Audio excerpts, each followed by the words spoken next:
In the still hours before dawn, a man in a suburban home woke to the smell of ozone and damp earth seeping through his walls. His breath hitched as a cold, sticky sensation crawled across the floorboards toward his bed. A rhythmic scratching began at the window, not from branches, but from something with purpose, with intelligence. The air grew heavy, thick with the scent of old rot, as if the house itself was exhaling decay. Then, a whisper, not from the window, but from the empty space beside his pillow, forming two words in a language he'd never heard. Paralyzed by the unknown, he felt a presence settle at the foot of his bed, its weight depressing the mattress. This wasn't a nightmare he could wake from.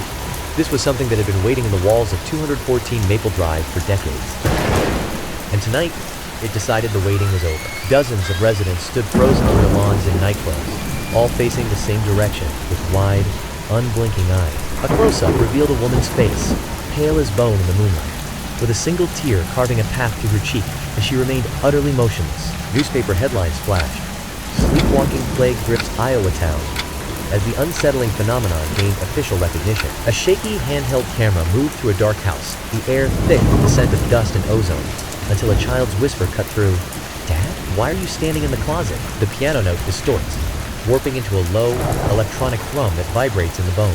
What if you woke to find everyone you loved was already awake? Not awake and alive, awake and waiting. This isn't a nightmare. It happened. In the summer of 1973, in a small town you've never heard of, an entire community stopped dreaming and started watching. The air in the attic grew thick with the scent of dust and old celluloid, a sharp chemical tang hanging in the stale warmth. The projector's rhythmic hum and the film's soft mechanical whisper were the only sounds in the heavy quiet. We pull back from the old film reel to see it's being played on a projector in a dusty attic. Our host, Leo, watches the footage, his face illuminated by the flickering light. This tape arrived in a box with no return address, postmarked from a place called Millhaven, Iowa. In 1973, it was a quiet farming community of 847 souls, all white picket fences and 4th of July barbecues. In Millhaven, doors remained unlocked, a testament to the town's trust. That all changed on June 17th. The air, once carrying the scent of cut grass and diner pie, grew still and carried a faint, metallic tang. A profound quiet settled over the main street,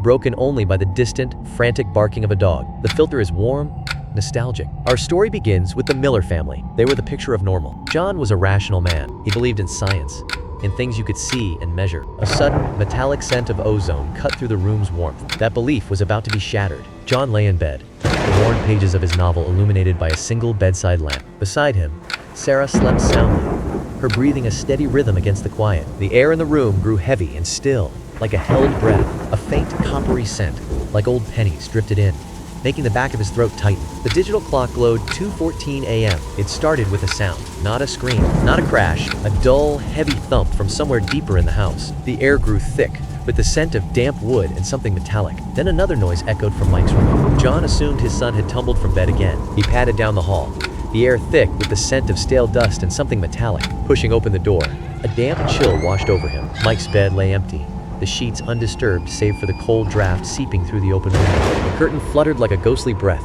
carrying the faint scent of ozone and damp earth. And there, in the farthest corner, stood Mike, utterly motionless, facing the blank wall. The only sound was the faint, rhythmic drip of water somewhere in the house. John found his son Mike standing perfectly upright, hands at his sides. John's voice was barely a whisper as he called out, "Mike?" There was no response, only the faint metallic scent of ozone hanging in the air. When John's fingers brushed his son's shoulder, a bone-deep coldness seeped through the fabric. The boy was cold, unnaturally, profoundly cold. His chest rose and fell in slow, deliberate rhythm, but his eyes remained open, glassy and fixed on the floral wallpaper. A metallic scent, like old copper, hung in the air, mingling with the faint perfume of decaying flowers. His fingers twitched once against the damp sheets, then fell still again. Only the shallow rasp of his breathing broke the heavy stillness of the room. John shook him, but nothing happened. Mike was locked in a profound, upright slumber. A metallic scent, like old copper, began to permeate the stagnant air of the room. Then, the visual shifted. Leo now stood in a meticulously recreated version of Mike's bedroom. A low, rhythmic scratching started from somewhere inside the walls, as if something were trying to dig its way out. Leo's fingers traced the faded floral pattern on the peeling wallpaper. They took Mike to Cedar Falls General, where he stood motionless for 6 hours in some kind of trance. Then he simply woke up, confused, exhausted, but physically unharmed. He remembers nothing of what happened during those lost hours. The doctors dismissed it as severe somnambulism, a bizarre anomaly. Yet the following evening, Sarah Miller fell victim to the same affliction. John discovered her motionless in the living room, her silhouette framed by the bay window. Her gaze was fixed on the empty, lightless street beyond, a posture of unnatural stillness. And she wasn't alone. John pulled back the curtain, his knuckles white against the fabric. Across the street, his neighbor, Mr. Henderson, stood motionless in his own window, silhouetted by a single flickering lamp. The air in the room turned thick, tasting of dust and stale ozone. John's own reflection in the glass seemed to waver, a ghost superimposed over the distant, watchful figure. No car in the drive, no light in the rest of the house. Just that one room, and him. A low, sub-auditory hum seemed to press against the window, more felt than heard. Then, as if sensing the observation, Mr. Henderson's head tilted, a slow, deliberate pivot, until his shadowed gaze locked directly with John's. Peterson stood motionless on his porch, the evening air thick and unnaturally still. A faint, metallic scent of ozone prickled at the back of his throat. Down the block, old Mrs. Henderson was a frozen silhouette in her front yard. Not a leaf stirred, not a breath of sound. The world itself seemed to be holding its breath. By the third night, 32 people had been reported, standing asleep. By week's end, that number had swollen to over 200. State epidemiologists descended, hunting for a cause, a virus, a toxin in the water, a gas leak. They found nothing. The only common thread was an absence, a chilling void where an answer should have been. Every single body faced due east, their vacant stares locked on the old grange field beyond the town's edge. The air carried the faint, metallic scent of ozone, like a coming storm that never broke. It wasn't random. This was a perfect, unnerving alignment towards something unseen, and in that moment, a primal dread took hold, whispering that the field was watching back. Across town, red dots materialized on houses, each connected by stark lines converging on a vast, empty field. The community fractured.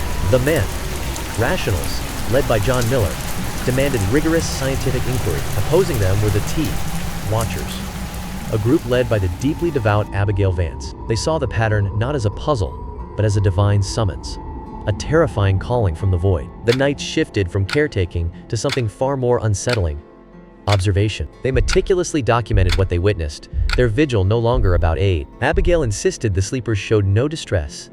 She described them as eerily placid. Her whispered word hung in the cold air: peaceful, a description that felt profoundly wrong. Expectant. Abigail Vance, a stern woman in her 50s, addresses a reporter with chilling conviction. Behind her, a man stands motionless on his lawn, a blanket draped over him by his grieving family. Her words cut through the heavy air, not offering comfort, but a terrifying correction. They're not suffering, she states, her voice low and certain. They're waiting. Something is coming from the east, and they are the first to greet it. Elio. Fear curdles into something worse. Routine. The night watch began. Families would secure their loved ones with these soft ropes so they wouldn't fall. They dressed them in coats, dividing the town into day and night shifts. But the standing sleepers, they began to transform. The episodes stretched longer, the air thick with the scent of ozone and rot. Whispers seeped from the walls as a sticky dread settled over everything. 8 hours passed, then 12. They'd awaken emaciated, their skin clinging to bone, lips cracked from dehydration. A metallic scent hung in the air, like old blood and ozone. And then, the murmuring began. A low, insistent whisper that seemed to seep from the walls themselves. John Miller was the first to record it. He held the recorder to his wife's lips as she stood, catatonic, among the roses. A metallic scent of ozone hung in the damp air. Then, the tape recorder clicked on. Then came the faint, unison whisper beneath it. Dozens of voices blurred together into one distorted chorus. The layered voices whispered words that made no sense, yet carried a profound, unsettling weight. But the true horror arrived on the morning of July 28th. Every bird in Millhaven, sparrows, robins, crows, was found dead, blanketing the town in an unnatural stillness. There wasn't a single mark on them, just lying on the ground, pristine and undisturbed. Then, that same night, a profound shift occurred. Every single standing sleeper, all 437 of them, turned in perfect, silent unison at exactly 3:03 a.m. No longer facing east, they now stared blankly into the consuming darkness. They pivoted slowly, their gazes locking onto the darkened windows of the watcher's house. John Miller, on his graveyard shift, sat alone at the kitchen table with a lukewarm mug. An abrupt, gelid draft seeped through the walls, raising gooseflesh on his arms. The familiar scent of coffee was suddenly undercut by a faint, metallic tang. He peered through the glass into the moon-washed night. There on the porch,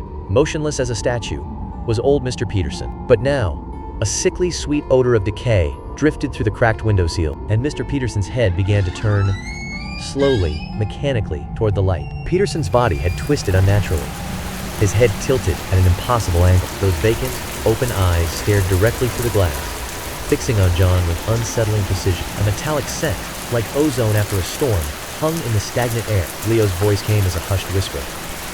The rational world broke. John snatched his son from bed, bundled his still sleepwalking wife into the car, and fled into the night. He was among the final few to escape as the state sealed Millhaven's fate. A quarantine order descended, and the National Guard drew a steel perimeter around the town. Behind that line, only the heavy scent of damp earth and the faint, metallic whisper of the unknown remained. Official reports concluded it was mass psychogenic illness. The town was slowly, quietly evacuated, and the case was officially closed. But the story doesn't end there. The conclusion begins as Leo returns to the attic. He holds up a modern-day photograph. It's a satellite image from Google Earth. It shows the Grange field in Millhaven. The crops are gone. In the center of the field, the earth is stained in a perfect, massive circle of unnatural darkness. Millhaven stands abandoned now, a ghost town reclaimed by silence. Yet those who venture there, urban explorers, podcasters, the curious, all report the same eerie phenomenon, an absolute absence of animal life. Not a single bird call or insect chirp, just an oppressive, heavy quiet that seems to swallow all sound, and a persistent sensation of being watched. Some claim that after a night there, your audio equipment captures faint, indecipherable whispers.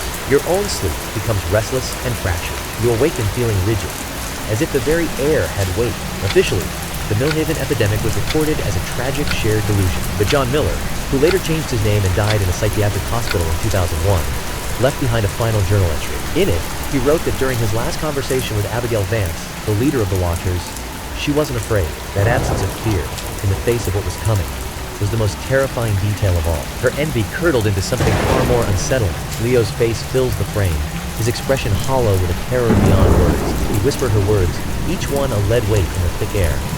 They get to see it first, John. When the thing in the field opens all its eyes, the sleepers will be the only ones looking. The rest of us will be screaming. The screen dissolves back into the grainy, silent horror of the old 8mm film. The camera drifts along the street of motionless figures, pausing on one man's frozen face. His eyes are open, glassy, and vacant, like windows to an empty room. But in the reflection of his dead cornea, a faint glimmer catches the light. Something shifts within that mirrored darkness, a subtle, impossible movement in a place where nothing should be alive. Leo's voice whispered from the east, a disembodied echo in the dark. Tonight, as you drift off, confront this. When morning comes, how can you be certain you ever truly slept? And how can you be sure it's you who has woken? The final piano note severed the thought, leaving only a metallic taste and the weight of the question. The silence was absolute, a physical presence that pressed in from all sides. Then, a faint, coppery scent of ozone began to permeate the air, sharp and unnatural. The screen remained an unbroken void, but the darkness itself seemed to grow cold and damp against the skin. A primal dread took hold, the kind that whispers of something ancient and profoundly wrong waiting just beyond the edge of perception. If the veil stirred, subscribe and meet the next encounter.